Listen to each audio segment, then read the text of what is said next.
My wife denied me intimacy every night for an entire month after our wedding. When I confronted her, she said, "My body, my choice. You have no right." I filed for the marriage to be dissolved, and what happened next was completely unexpected. Chapter 1: The Cold Nights. The wedding had been a whirlwind: laughter, family blessings, photographs capturing promises of forever. I truly believed we were stepping into a new chapter of love, partnership, and intimacy. But the nights that followed told a very different story.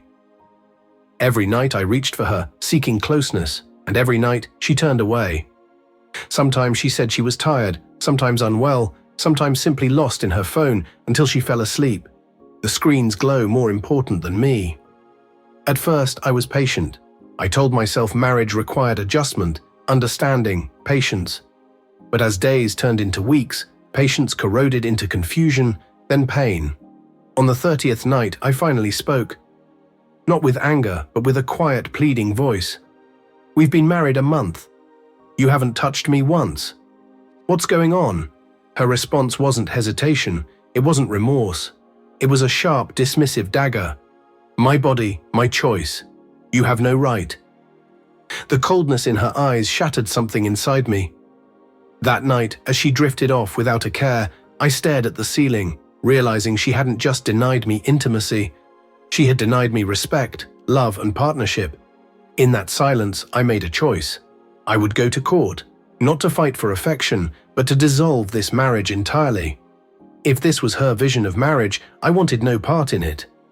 But I didn't know then that my decision would spark a chain of events none of us expected. And when the truth emerged, it wouldn't be about intimacy alone. It would be about betrayal, greed, and revenge she never saw coming. Chapter 2: The courtroom, the courthouse smelled of paper and dust, the kind of place where lives are rewritten with ink and signatures. I walked in with steady steps, heart heavy but resolute. I wasn't there to plead or beg, I was there to end it.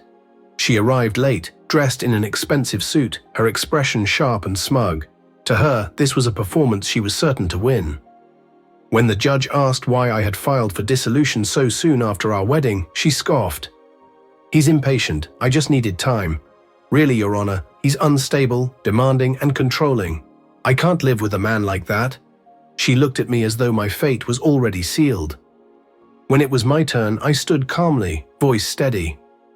"Your Honor, I entered this marriage in good faith. For 30 nights, I was denied not just intimacy, but any sign of affection. When I asked why, my wife told me, 'My body, my choice. You have no right.' This isn't just about intimacy, it's about respect, trust, and the foundation of marriage. I have reason to believe she never intended to be a wife to me at all. She had other plans, financial ones. Her confidence wavered. What she didn't know was that I had discovered her messages, conversations with friends, bragging about marrying for security and keeping me at arm's length until she could claim my money. As the bailiff prepared the evidence, the judge's gavel tapped once, sharp and commanding. "We'll review these messages." Her smug mask cracked. I realized then that this court wasn't just about dissolving a marriage. It was about exposing the truth and letting her lies bury her. Chapter 3: The Evidence Unveiled.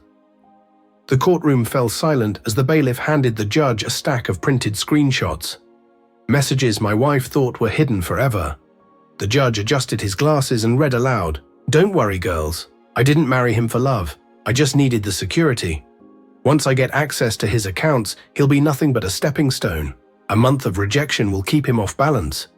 He'll be too desperate to fight me when I push for control of the finances. It's my body, my choice, but it's also my plan." Gasps rippled through the courtroom. My wife paled, hands trembling against the table. Even her lawyer shifted uncomfortably, blindsided. She tried to speak, voice cracking. "Those were just jokes between friends. He's twisting it." The judge silenced her with a single sharp tap of the gavel. "Enough. These are your words. This court will treat them as evidence of intent." The judge turned toward me, his tone firm. "Given the evidence presented, this court has serious doubts about the validity of this marriage and the petitioner's good faith. We will proceed accordingly." I didn't gloat. I didn't smile. I simply sat in silence, letting the weight of her own betrayal crush her. What began as her smug attempt to strip me of dignity had flipped completely, and she had no idea this was only the beginning. I still had one final piece of evidence, one that would shatter her facade entirely. Chapter 4. The Hidden Contract. The air in the courtroom was thick with whispers, but I wasn't finished. Weeks before filing, I had combed through our wedding paperwork and discovered something most people overlooked: the marriage contract addendum. She had rushed me to sign it, insisting it was just a formality. I had read it carefully and then consulted a lawyer. Buried in the fine print was a clause, added by her own attorney at her request, that stated if the marriage was dissolved due to fraud, deception, or bad faith, she would forfeit all claims to joint property and return any gifts or financial support received during the marriage. She had been so certain I would never call her bluff. She hadn't realized she had signed her own trap. I stood and handed the document to the judge. My lawyer explained the clause, citing the messages as proof of her fraudulent intent. The judge read the addendum twice, his expression hardening. Then he fixed his gaze on her. "You attempted to deceive this court," he said, "and worse, you attempted to deceive your spouse from the very beginning. This contract is enforceable. The petitioner is absolved of all financial responsibility. The respondent forfeits her claims effective immediately." Her gasp cut through the silence. She trembled, shouting desperately, "No, this isn't fair. He tricked me. This isn't what I meant." But it was too late. The gavel struck. The courtroom doors might as well have slammed shut on the life she thought she had secured. She had tried to use the law to bleed me dry. Instead, the law became the weapon that destroyed her schemes. As she stormed out, her reputation crumbling behind her, I walked out calm. This was never about winning her back. It was about reclaiming my dignity. And she had handed me the blade for her own downfall. Chapter 5. The Social Fallout. The legal verdict was devastating enough, but the humiliation didn't end in the courtroom. News travels fast in small circles. Her friends, the same ones she had boasted to in group chats, got hold of the court documents and the screenshots of her bragging. "I just married him for security." Her former admirers now mocked her behind her back. Some even cut ties entirely, unwilling to be associated with someone exposed as scheming and manipulative. Her parents, once proud to parade her as the daughter who had married well, were furious.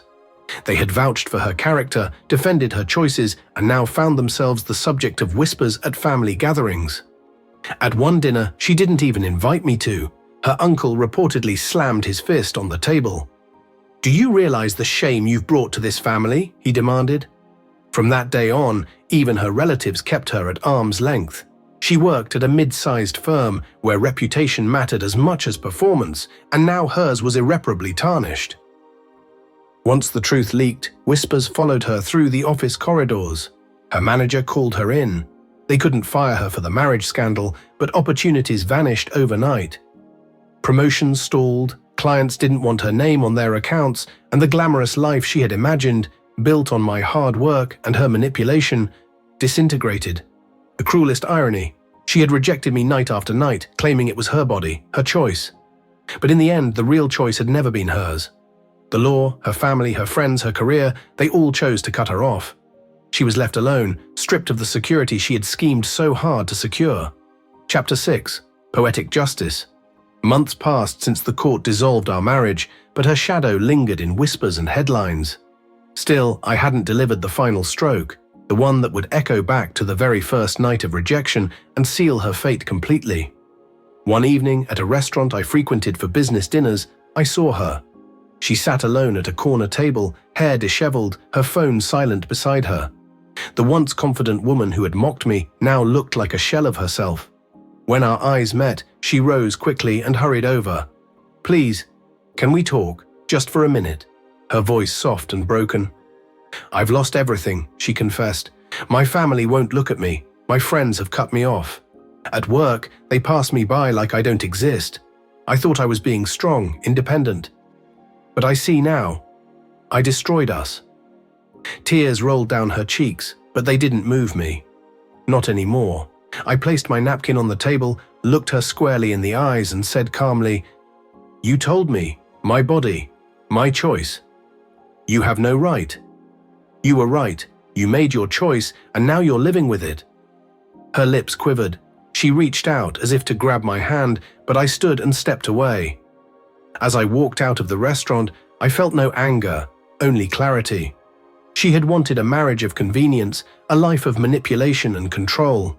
But she underestimated the one truth she couldn't escape. Real power lies in integrity, not deceit. In the end, she hadn't just lost me. She had lost her family, her friends, her reputation, and the life she thought she was entitled to. I had filed for dissolution to escape her trap, but what I gained was freedom, dignity, and a future untainted by her greed. Poetic justice. She denied me love, respect, and intimacy. In return, life denied her the security, reputation, and comfort she had schemed to claim.